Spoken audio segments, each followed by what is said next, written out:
This is our country, Uganda. It has been a war zone since 1962. Many wars.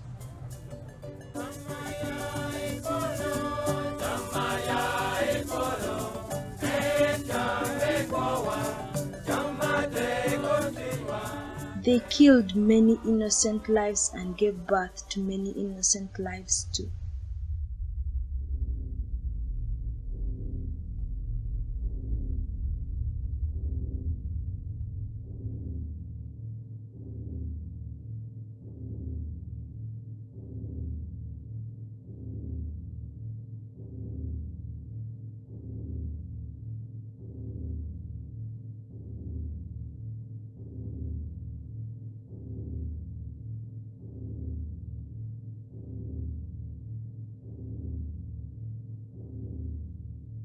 Today, 15 of us have come together in a school in Northern Uganda.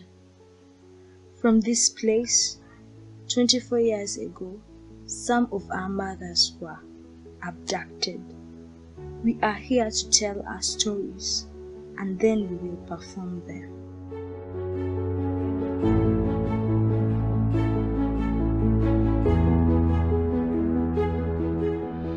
It is not all that very easy to be a child born of war.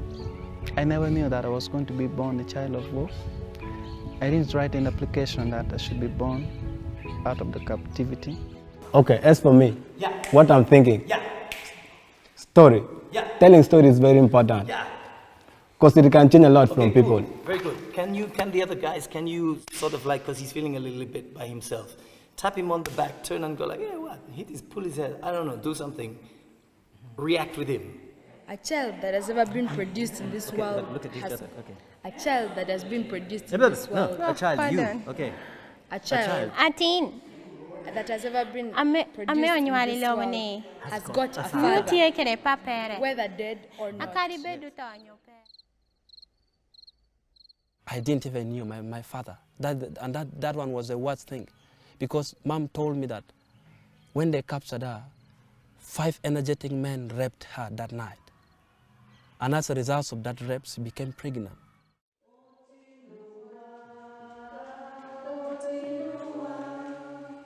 Five, 6, 7, 8.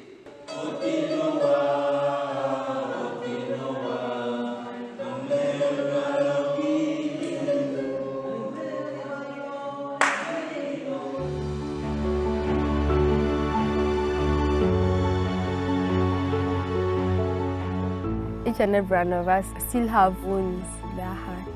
It's like we are nursing the wounds. You know, our bodies are like baskets.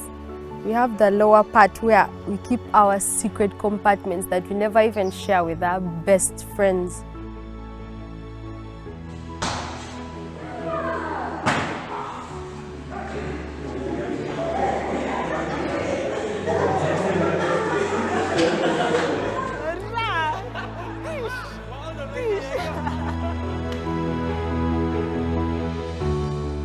What is going to happen when we let out our stories?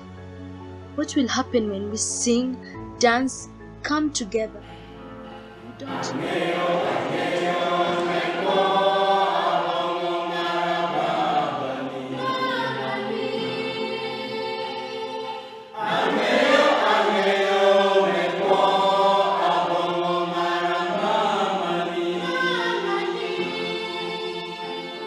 Will our pasts become alive? Will we exhume the ghosts of our horrors? Release them? Will it get easier? Will we be able to breathe freely?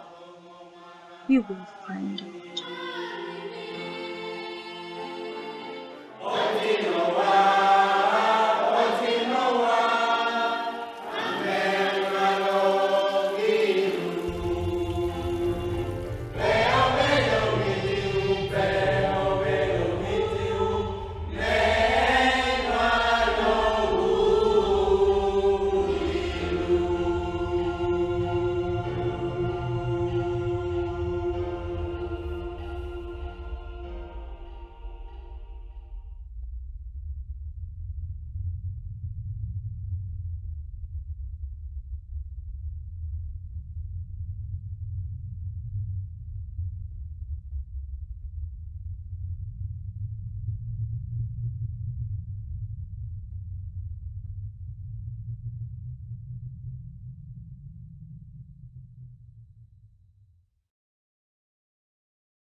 Thank you for watching this powerful and moving film with us.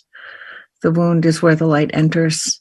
We're here with Darrel, Toulon, and Linda Tai to have a discussion after the movie, and we're going to open with a statement from the filmmaker who's going to be read by Darrel.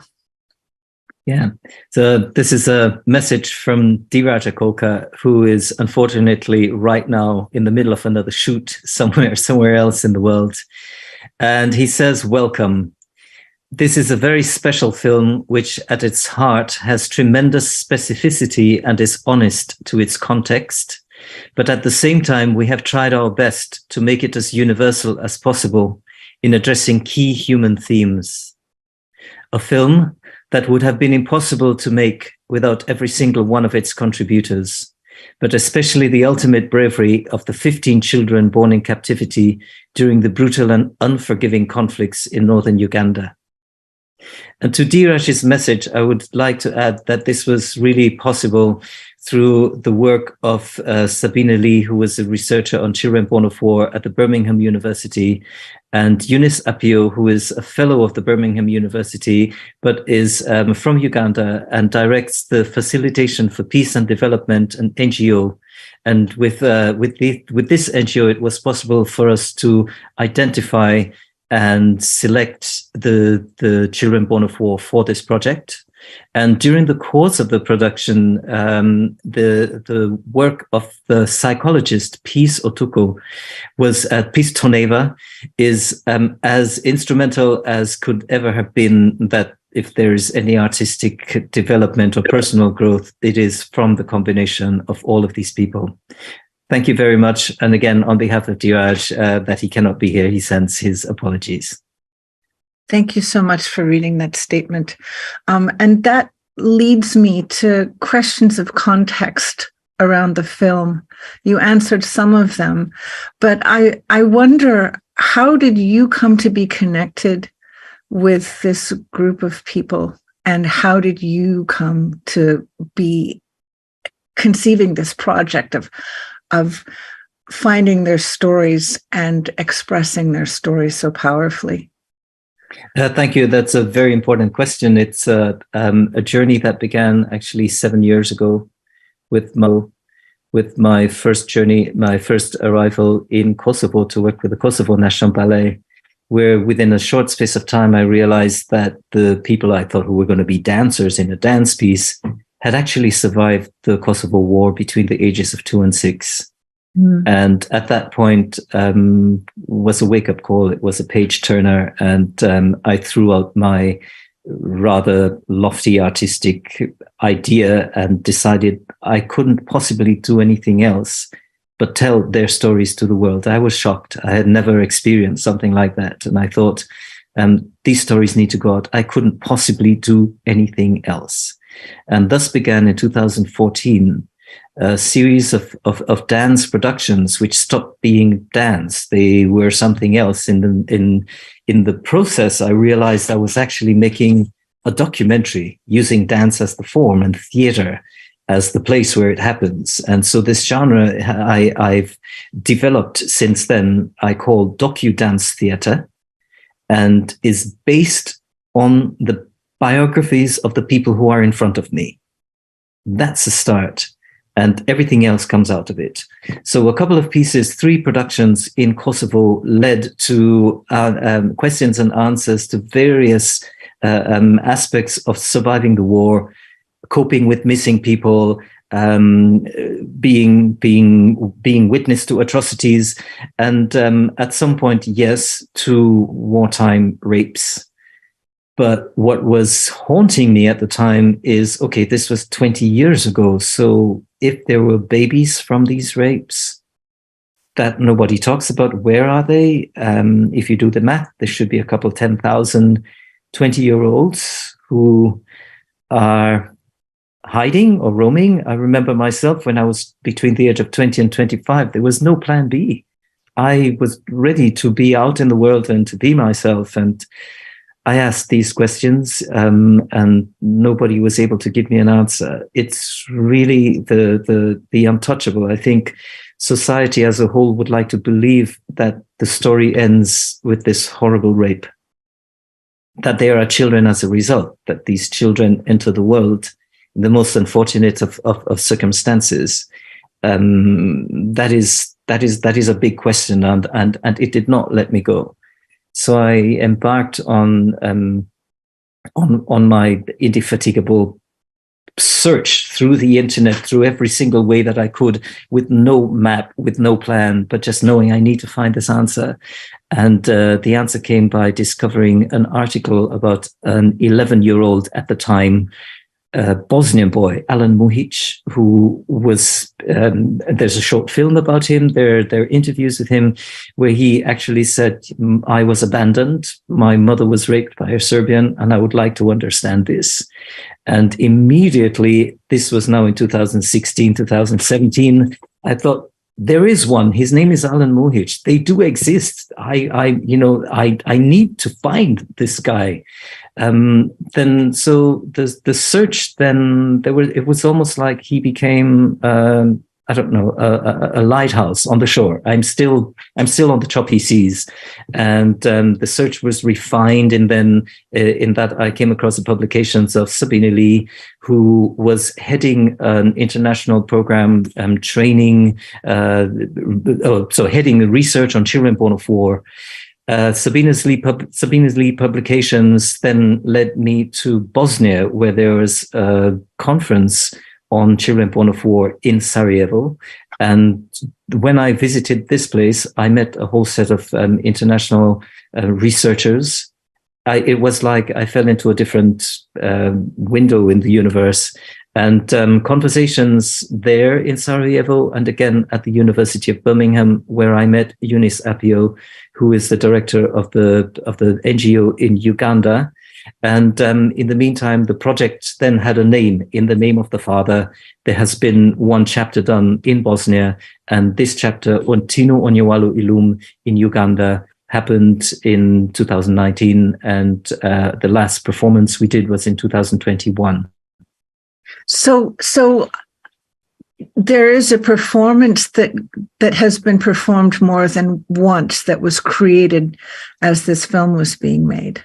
Yes, there was one 6-week workshop where the children came together for the very first time, and we created. They literally walked in as normal kids, and at the end of this process had performed their life stories in song, dance, and in prose. And that was the very first performance was in January of 2020. When this film was recorded, when the scenes were shot.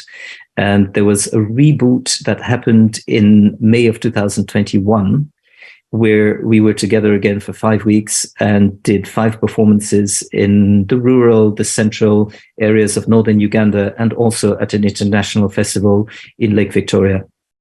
Wow. And so has the film ever been shown with a live performance? Is that what you're saying? No. The film is an entity by itself. The film is the work of Dheeraj, and has just been assembled. There was a grand opening in London a couple of weeks ago, and Dheeraj will be embarking on his own dissemination of this film. There's a design to this. Yeah, I found myself so strongly longing to see the whole performance. It's such a brief film for such an epic story, and I found myself so sucked in, and so having such powerful feelings. I had to pull myself together to be able to join this discussion afterwards. And several of our team have noted quotes that moved them. But Linda, I want to bring you into the conversation because you're the one who introduced us and recommended this film to begin with. And you are beloved by our TRF community in so many ways for what you've contributed to us already. So I'd love to hear your voice, Linda. Sure.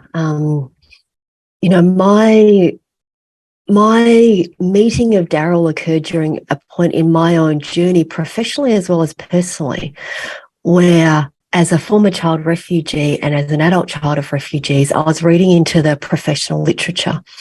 And then I started reading into the non-professional literature, and I came across the word of Agus Morales, who is a Spanish photojournalist who had covered the crises in Syria, Afghanistan, and the Congo.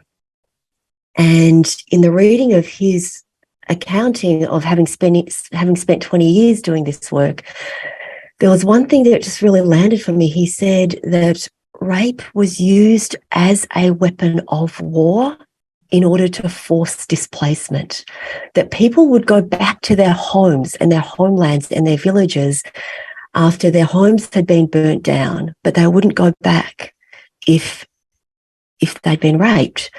And then shortly after that, I met Darrel and got to know him and his work, and I just needed to learn more. And so Darrel and I have spent numerous hours together over the last year where I've been wrapping myself around Darrel and his work and this project, because the thing that Darrel won't tell you is that Darrel's also a professional ballet dancer, a professional choreographer, a professional music director at I think it's one of the biggest ballet schools in Austria.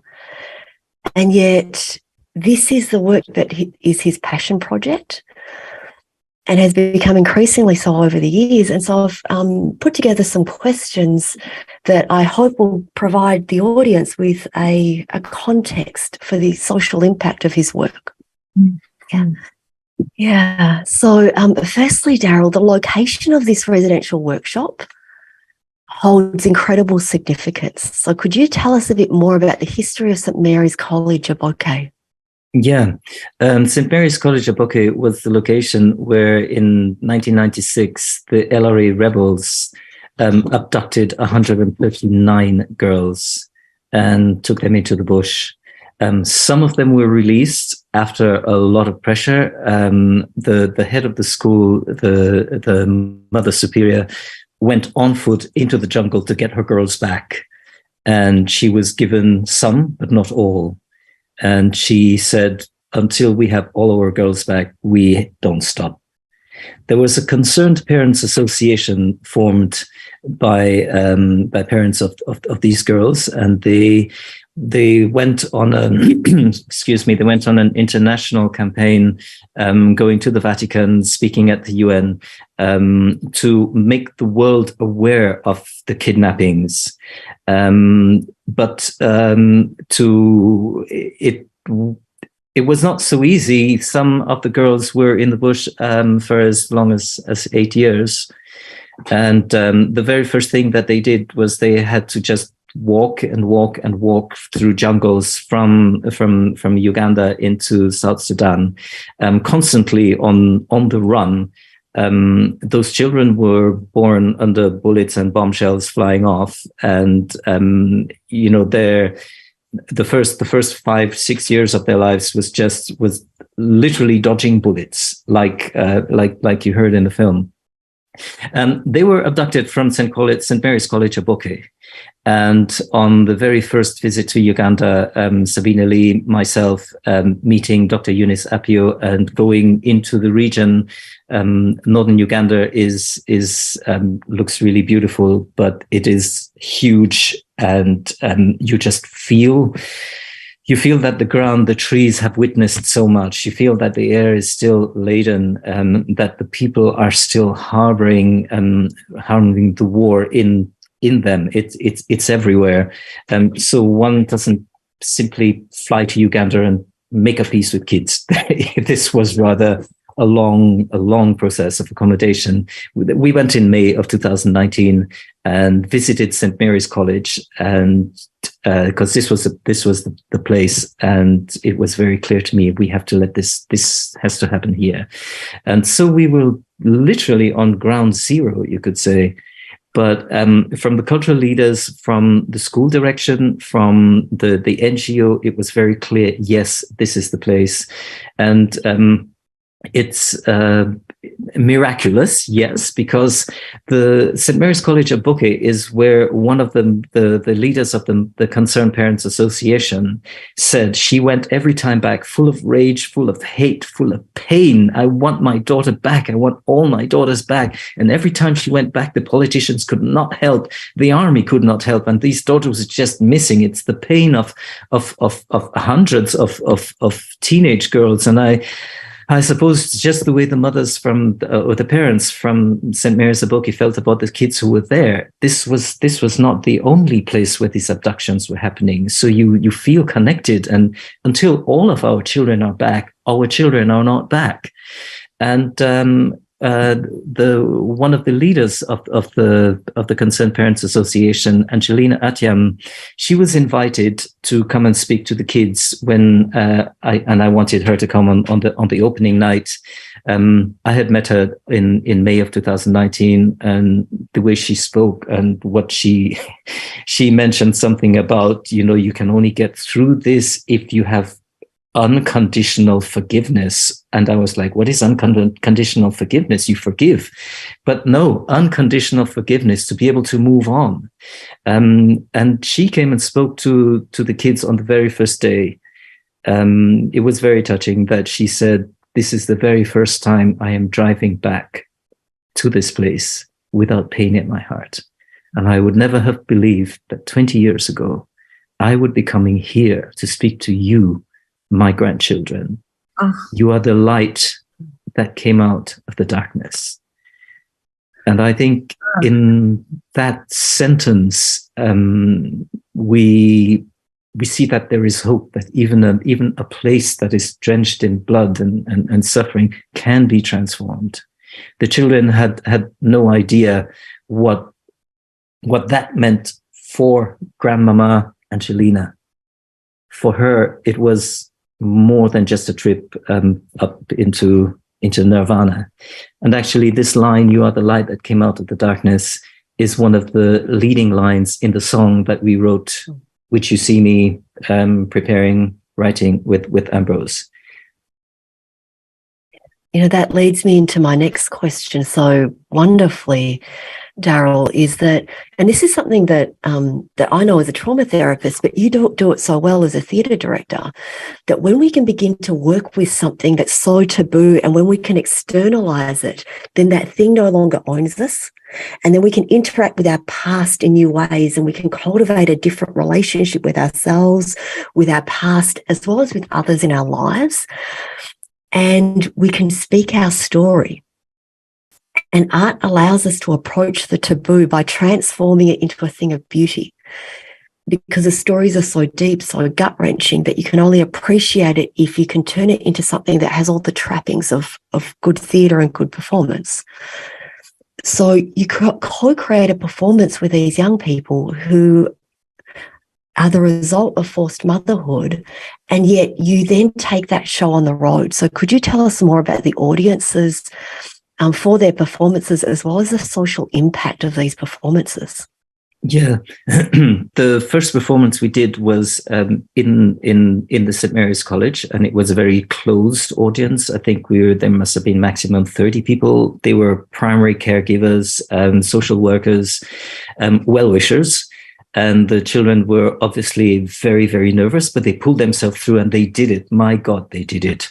When I came back for the reboot, we took the show on the road and performed at the equivalent of the parliament of the Acholi tribe in their I would call it the parliament in the Congress hall. So we performed to tribal leaders, prime ministers, cultural leaders, the bishop. We performed in front of 300 school kids out in the country, on an open field, under a huge tree. The idea of the production was, I want a carpet. We roll the carpet out, and wherever we have space to roll the carpet out, we can do the performance. So we rolled the carpet out on a patch of green under a huge shea tree and performed for 300 students. We did another performance though at an art center, and this performance was done in collaboration with the National Theatre. They actually came up from Kampala to beam the whole performance into the National Theatre, and this was the World Day of Culture in 2021. In our audience was a group of 50 plus former abductee mothers. Oh, yes. Who sat through this performance and who watched their children now between the ages of 17 and 24. The performance is 1 hour long. I think a piece like this, you need enough time to get in, you need enough time to create the space before you start making the statements. And Linda, like you said, it's with all the trappings of dance, and there's poetry, there's beautiful music. It is stylized to make it possible that you can actually sit through this. At the end of the performance, one of the mothers, the first person who stood up, said, "I'm a former abductee. My children, I need to say in the name of my sisters, we were not ready for you. Please forgive us." Oh. This is a conversation that had not taken place for 25 years. Wow. This is a conversation that happened. There was the space for it.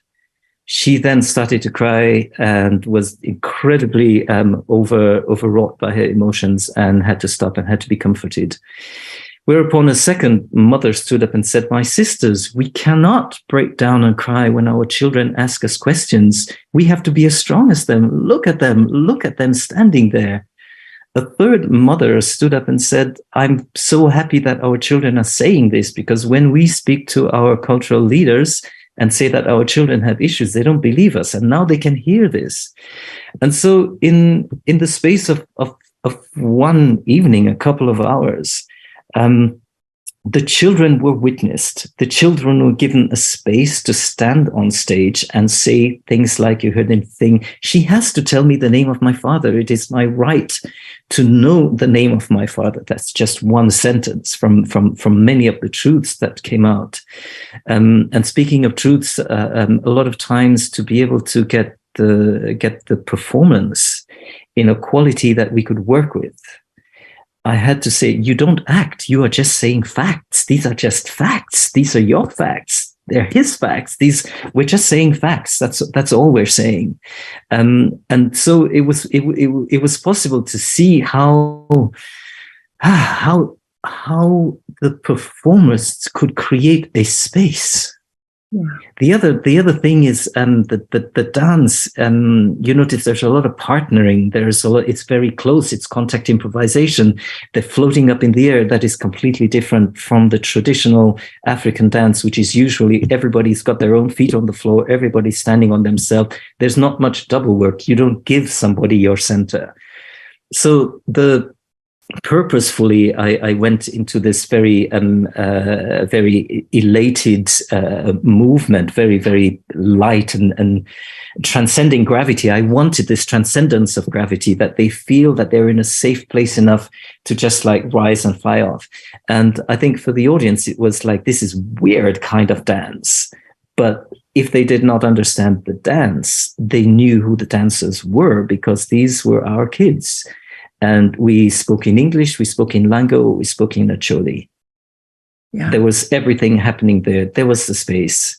The other performance our final performance, there were a group of 20 plus former human trafficking victims who then said, "You are so brave. Every time you tell your story, you're doing it for somebody else who cannot. And there may be somebody who wants to take their life, but you show them that it is possible to move on." These were incredibly powerful testimonies and moments where the performance and the audience just sort of like met on a sublime plane. Yeah. Can I just jump in for a moment and say that as I was watching, so many people that we've worked with who've experienced extreme trauma came to mind in these kids' stories. And the quote, "How can you be sure your story matters when silence is all you've known?" The thing about therapy is that it's the container that allows you to stay present with what's unspeakable. It allows you to be witnessed where you've never been witnessed before. And this did it so powerfully, not just for the kids, but also for their audience, to be able to stay present with what seems completely incomprehensible and unbearable, to stay present with it and grounded with it, and come to a new understanding, or just even to see it clearly for the first time, is so powerful, so powerful. So yes, it was a performance. Yes, it is a piece of art, but it's incredibly healing. Yeah. And the process of that art making, because trauma exists in frozen time, right? The storyline has gotten stopped. The song lines are broken. We stop telling the truth to ourselves about our inner landscape. And the reclamation of story through a sequential making sense of events and emotions mends this thread of continuity between the past and the future and allows us to live in the present once more. Yeah. Yeah. How are these young people doing now? Oh, they've got an origin. It's, to me, it's about origin story. I grew up without an origin story. You gave them a space within which to reclaim their origin story. And how are they now? First of all, that space made it very clear that they are not alone. One wouldn't believe it, but some of them actually turned up really scared to say that they were born in the bush. But hey, everybody here is born in the bush. But it was a little bit, yes, you know, in the state that they're in, they don't talk about what they are, so they think they're the only ones because nobody else is talking about it.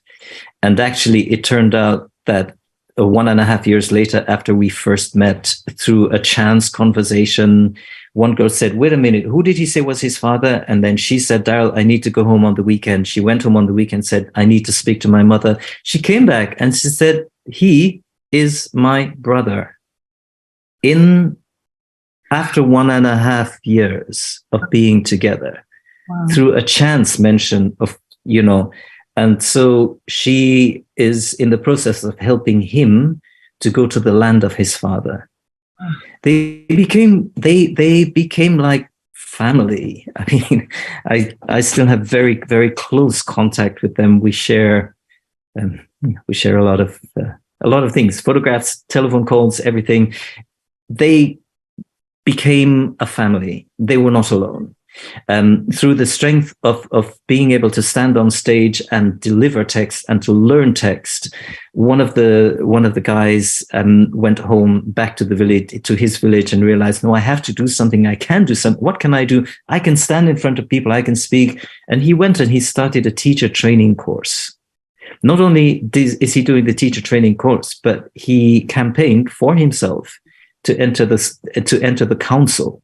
And normally you have people who do the campaigning for you, but he was strong enough to say, that's what I am. I need your vote. You need to vote for me. And he told me afterwards, Darrel, I want to be a teacher of teachers. This is amazing, because he was one of those who had very, very low self-esteem. When it was time to sing the song, he said, we can't do it. And the young lady in the film who says, you know, you have to speak your story out, she was the one saying, but that's what we are. And I want to say it myself. You could feel the confidence. You can feel the growth that she experienced.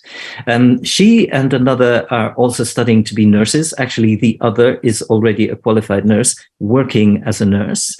Another young man is at the university in the middle of learning to become a hospital lab technician. And another who we all thought he's just going to fall off the wayside and not really do anything with his life, sends me a photograph a couple of weeks ago, and he's with like about 10 or 15 little kids, and he says, these are my students. I'm a teacher now. Oh, and by the way, could you send me the music that we use, because I want to use that to work with them. You know, it's really beautiful that from having very, very low self-esteem, having to really fight to find their center, to be able to stand on 2 feet and feel the freedom of the spine and, the head and everything, and also working with the voice to hear the sound of their voice. They are silenced, not just by society, but within themselves. It was very difficult to sing. It was very difficult to sing the song saying, "We are children born in the bush," but by God, they did it. They worked, they did it, and they realized by getting, maybe for the first time in their life, people clapping for them, people saying, "You actually did something good," because all they have experienced up until that point is you are unwanted. And so it created a huge change. I've reflected quite a lot with this, with the psychologist who was on the program, who should have been who could have been part of a panel discussion, but is indisposed today. That the combination of the psychoeducation and this artistic work and the way we did it together, sometimes in the same room, and living together on the premises, was absolutely instrumental for us to be able to say that there was huge growth, and that these children are, well, these young adults, for the most part, have found some sense of purpose, and are using this experience to grow and move forward and to be role models for the others. It's so powerful. Having a voice is, when you make a sound, attention orients to you. And usually, if you've been traumatized, making noise and having attention turn to you can be a very dangerous thing. So to find your voice in safety is part of being witnessed in safety. It's part of becoming embodied. You don't really have a body without some kind of voice, some kind of presence in the room with others. And your voice is something that vibrates your own body as well as the bodies of the people around you. Mm. It's incredibly powerful. Yeah. And then to add to that, physically taking up space in the world through movement in safety with other people. It's profound.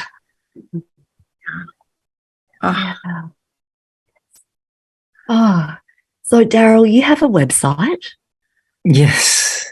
And there is also a website for the project, which is CBOW.org, childrenbornofwar.org. My website is thealphagroup.org.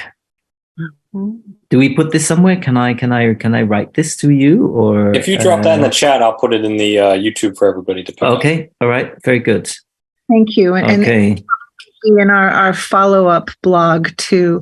I just want to say one more thing that's a general overview thing, is that as I watched this film, the implications of generations upon generations of people and families and young mothers and fathers who have been entrapped by war, and descendants of slaves who there's so many people whose stories and stories of their ancestors resonate with this story. I could feel my ancestors dancing in my cells as I was watching this. Yeah.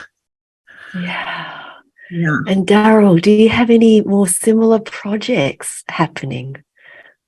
Well, we're just about to embark on one which is in such initial stages. I can't say much about it, but in answer to your question, yes, I think the work with these kids in Uganda is not yet over.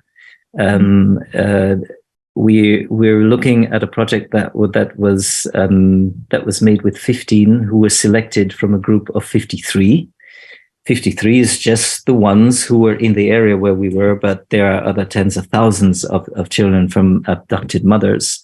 And the 15 who worked with me were selected to a large extent because of their ease speaking and working and thinking in English.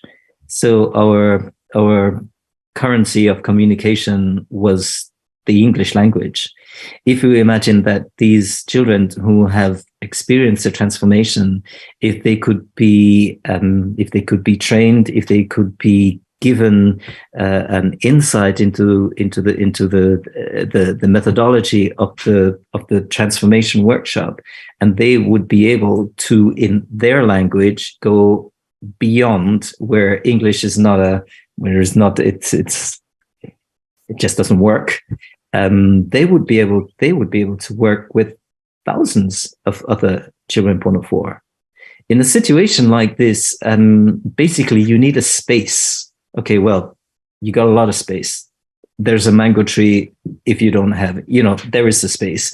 What is the capital? You need the body. Everybody has a body. What is inside of the body? The story. And they all have these stories.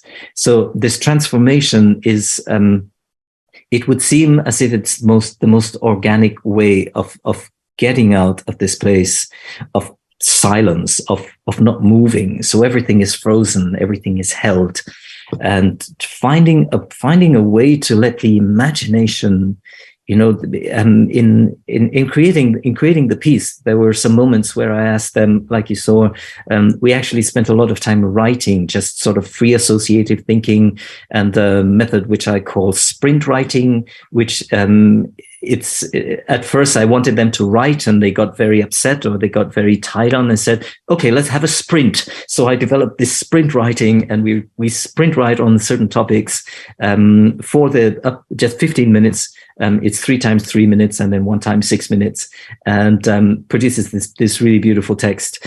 And with this, all of the, you may have noticed in the film, the room that we were in, there are the flip charts. So everything that we wrote went onto the wall. So literally the writing was on the wall, and also we were owning the space. So everywhere you turned, you could reflect on something, and we were creating this atmosphere and then learning. And apart from going back into the memories and thinking of, what do you hear when the lights are off, there were also some exercises which would be like, I'm standing on a mountaintop and I'm looking over the lake. Who do I feel?